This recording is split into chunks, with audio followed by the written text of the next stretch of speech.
شويه نادي الزمالك في المباراه النهارده. اروح للكابتن ايمن يونس عضو مجلس اداره نادي الزمالك ونجم نادي الزمالك السابق. كابتن ايمن، هارد لك النهارده يا كابتن ايمن.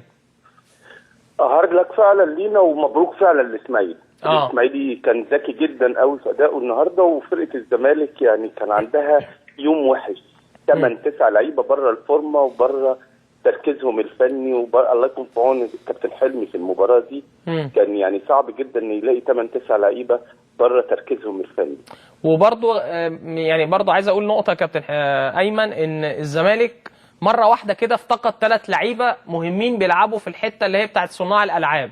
يعني لو اتكلمنا عن حازم امام، اتكلمنا عن احمد عيد عبد الملك، اتكلمنا عن شيكابالا، ال3 مره واحده كده في ثانيه الزمالك كان بيعتمد عليهم، ما لقيتهمش في الملعب. فاعتقد اثرت النهارده مع فريق قوي، ودايما انت عارف نقاط الضعف يعني بتاثر مع الفرق الكبيره يا كابتن ايمن. بص، انا مش عايز نحط ديشن معاك لاي حاجه. احنا عندنا ده واقع قوام فرقه، احنا دي لازم نطور من المنطقه اللي احنا فيها.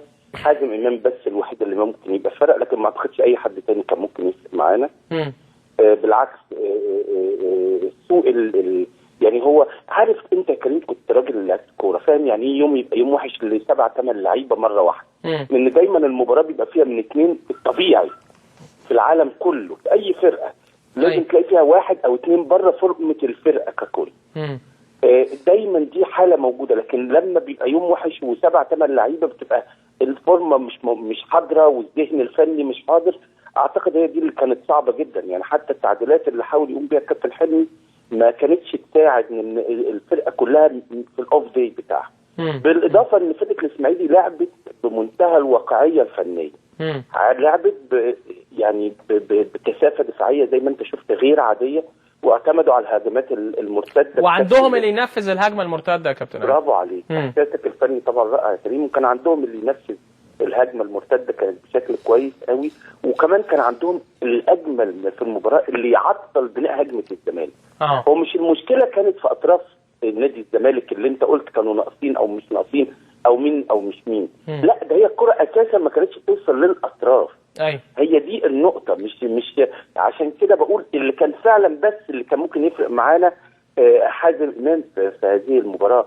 وان كان برضو اليوم ما كانش يوم جيد للاعبي الزمالك، وما كانش يوم في الشكل الجماعي. وانا خلينا نتفق ان احنا مش عايزين نشوف الموضوع كزملكاويه بشكل يعني غير ان هو خساره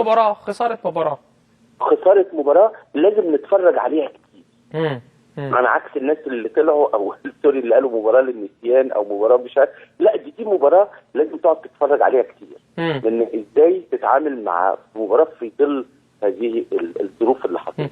كابتن ايمن، انا عجبني قوي ان فرقه الاسماعيلي كانوا بيقتلوا بدايه هجمه صناعه الكره للزمالك. عشان كده انت تلاقي دايما عمر جابر ومحمد ابراهيم كان دايما الكره عندهم جايه لهم متوتره في وسط يا اما زحام يا اما كوره بشيء من التطفيش، لكن ما وصلت لهمش كوره بشكل مريح يقدروا يتعاملوا معاه مع المنطقه اللي هم فيها.